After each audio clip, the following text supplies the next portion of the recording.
watch motes drift and slanted gold. No clock ticks, no story told, just canvas bare and hands that wait for something older than my fate. I dip my brush in midnight rain, but nothing bloomed, just hollow pain. Then through the pain a sparrow's wing left ripples where my doubt had been.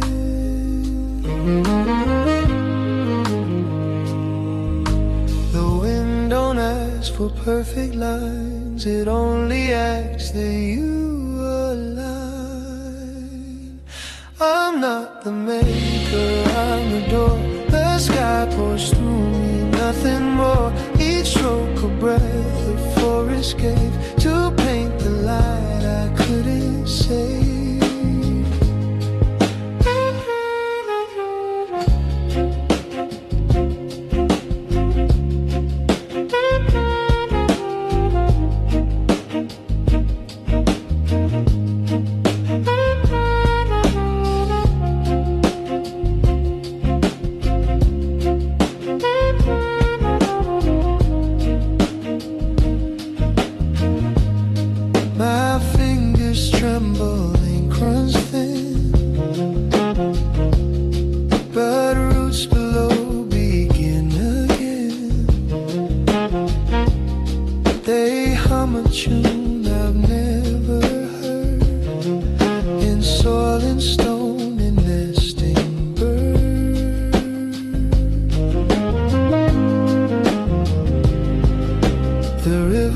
Doesn't sign its name, it only flows and leaves a flame. I'm not the maker, I'm the door. The sky pours through me, nothing more. Each stroke a breath the forest gave to paint the light I couldn't save. What if the art was never mine? Just borrow grace and borrow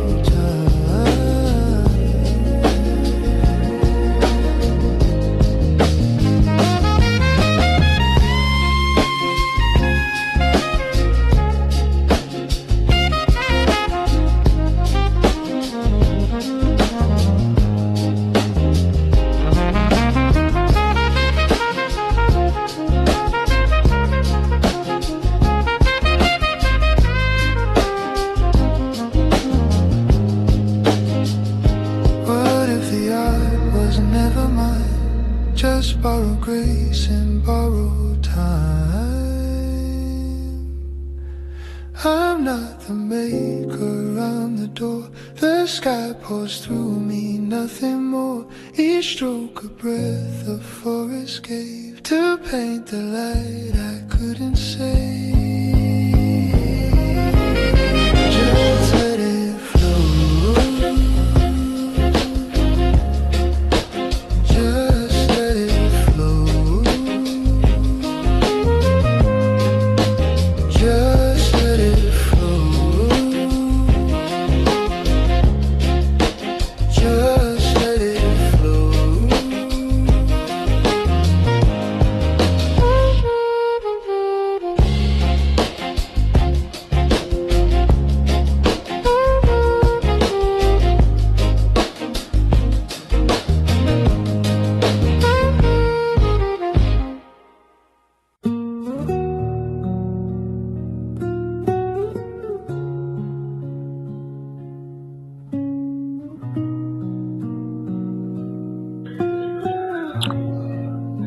What's going on, everybody? Welcome back to Art with Kenneth. Today I'm working on a painting that means something deeper than color, composition, or technique.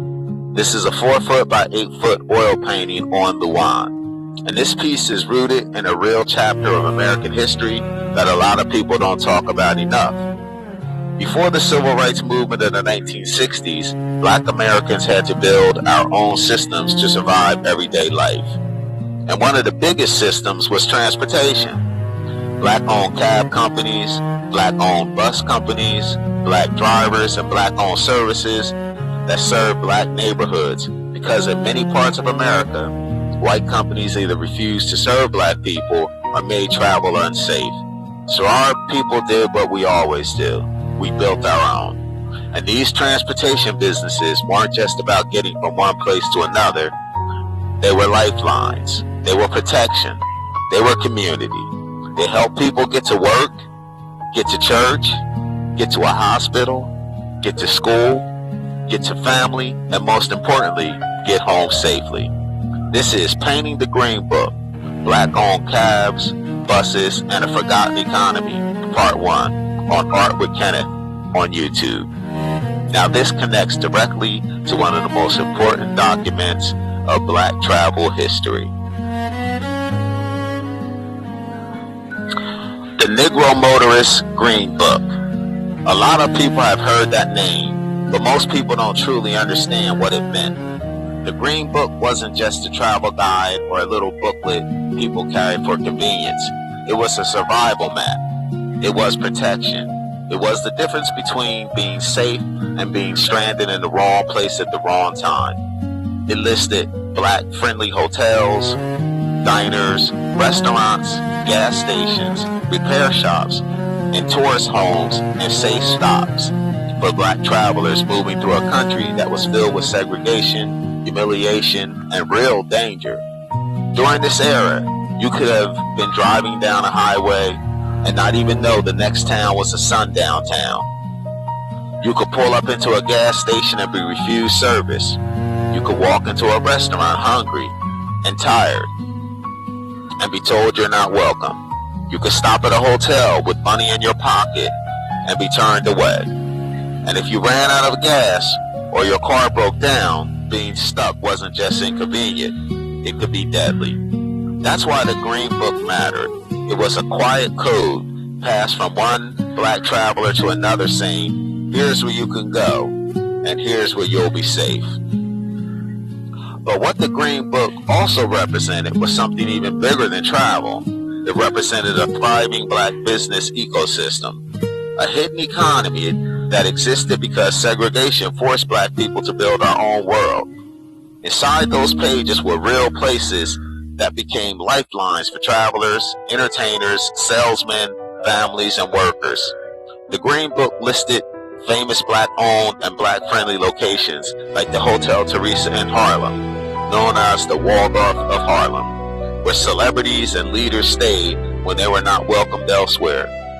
It included legendary spots like the Waldorf Astoria Garage in New York City, a black-friendly service stop, and well-known travel hubs like Ben Moore Hotel in Montgomery, Alabama, a historic black-owned hotel that served as a safe refuge for black travelers.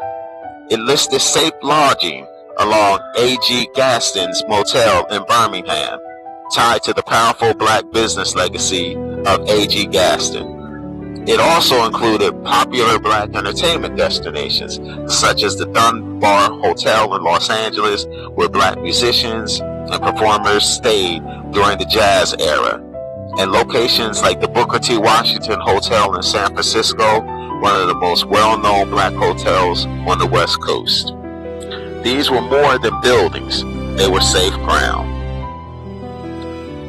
The Green Book also highlighted something that doesn't get enough attention: black-owned transportation. Black-owned cab companies and black-owned bus services weren't just businesses, they were lifelines. Transportation was power. Transportation meant access. These services included and helped black people get to work, get to hospitals, get to school, get to funerals, get to church, and travel across cities and states where public systems were hostile or dangerous. Black taxi drivers weren't just drivers, they were protectors. They knew the streets. They knew what areas were safe. They knew what places to avoid. They understood the reality of traveling while black in America.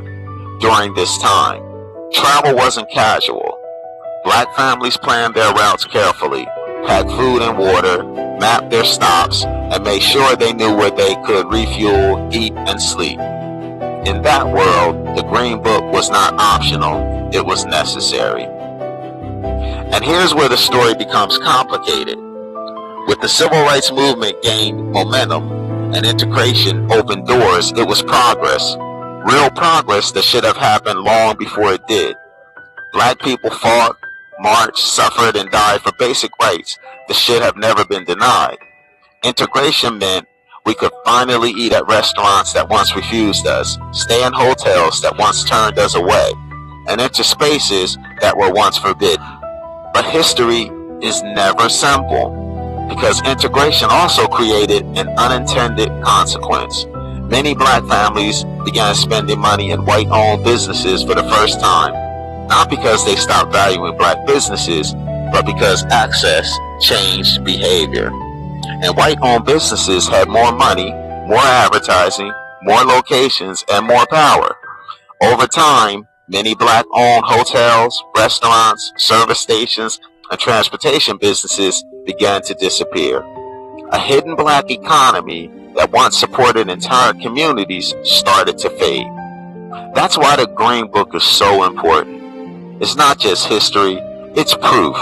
Proof that black people built a nationwide network of survival and excellence in the middle of oppression. Proof that black ownership existed in every category. Proof that black communities created safe spaces when the country refused to. And that's what I'm painting today. I'm painting movement. I'm painting struggle. I'm painting survival. I'm painting pride. I'm painting a time when black transportation meant black safety and black businesses meant black community. This painting is a tribute and a visual record, and my goal is to create something that feels like history frozen in motion. Something real, something powerful, and something that deserves to be remembered. Now, what you're seeing in this episode is the first layer. This stage is not about perfection. This is about building the structure of the story, blocking in the vehicles, the people, the atmosphere, the signage, and the energy of that era.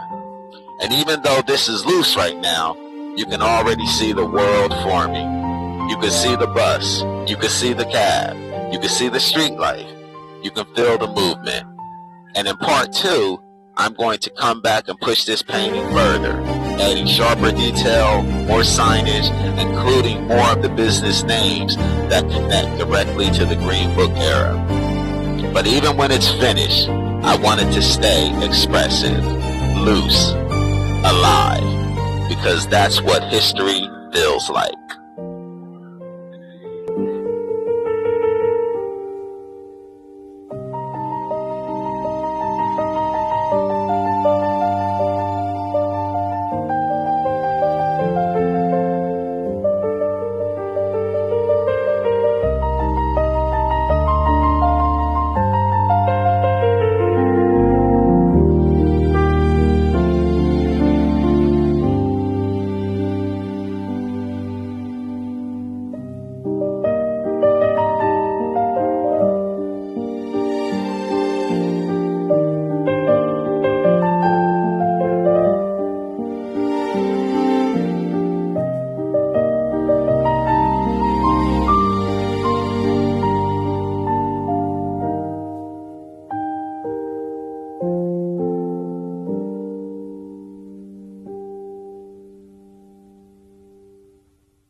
canvas folded by the water's edge. Kenneth tucks his blues beneath the ledge. Ochre drips like late daylight on paper trembling in the quiet. After the jazz, the pigments sigh. After the gig, the clouds drift by. He named the wind with cobalt grace and left no trace but open space. No lines held tight, just breath and hue. Trumpet smoke in every view. His strokes unspooled like walking feet. Down past the lake would soon repeat. After the jazz, the pigments sigh. After the gig, the clouds drift by. He named the wind with cobalt grace and left no trace but open space.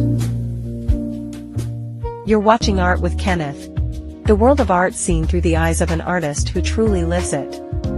This is the rebranded creative platform hosted by Kenneth J. Lewis Sr., where art isn't just talked about, it's created, explored, and brought to life. This is more than a podcast. It's a full experience. From powerful art history storytelling, to real-time art demonstrations, studio conversations, and inspiring creative talk, Art with Kenneth gives viewers a front-row seat to the process, the passion, and the purpose behind every brushstroke. Whether he's painting live, breaking down the legacy of great artists, or sharing the truth behind the creative journey, Kenneth delivers art with authenticity, energy, and soul. And you can experience it in person. Visit the KJL Art Sanctuary Studio at 310 4th Street, Ewing, New Jersey, and explore original works, commissions, and one-of-a-kind fine art available for purchase. For more information, visit www.kjlartsanctuary.com. Art with Kenneth, where history meets creativity, and the studio becomes the stage. Now back to the show.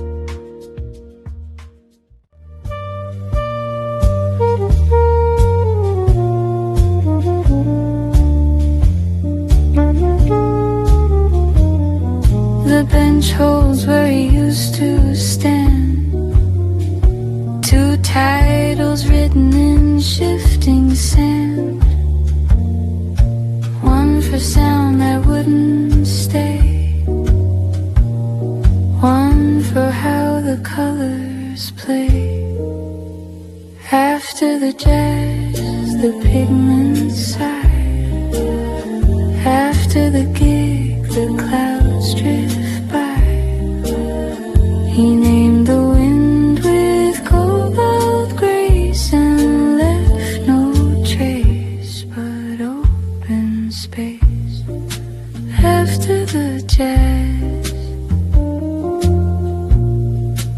after the gig,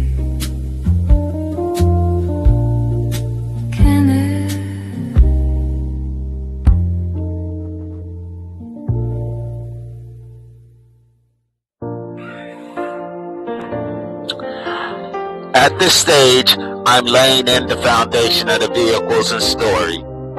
You can already see the contrast between the taxi in the foreground and the bus behind it, almost like a visual timeline of black transportation and black movement through America. You can see the diner sign in the background, which is important because diners and restaurants were some of the most dangerous places for black travelers during segregation. And that's exactly why the Green Book mattered. The colors are bold right now because I'm establishing the mood. The figures are loose because I'm capturing energy first. And the street is beginning to develop into a stage because this painting is meant to feel like history happening in motion. In part 2, I'll tighten the faces, sharpen the vehicles, and bring the signage forward so the message becomes even louder.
As I finish this first layer, I want to say clearly, this is only part one. Right now the painting is still in its raw stage, loose, expressive, and almost unfinished on purpose, because the first layer is about energy. It's about movement. It's about laying the foundation of the story before the details take over. But in the next episode, I'm going to come back and push it forward. I'm going to add more detail, more signage, more business names, more history inside the paint. Because this isn't just an artwork. This is documentation. This is cultural record. This is a visual reminder that before the 1960s, Black America had its own network, its own system of survival, transportation, and economic power. And my hope is that when this piece is finished, the right collector, the right school, the right organization, or the right institution will recognize what it represents and give it a home where people can stand in front of it and learn something real. Because this is a true painting of history. Thank you for watching Art with Kenneth. This is artist Kenneth J. Luan Sr., and I'll see you in part 2. You've been watching Art with Kenneth. New live painting sessions and studio videos are added regularly. Subscribe to experience the work as it unfolds. From the first mark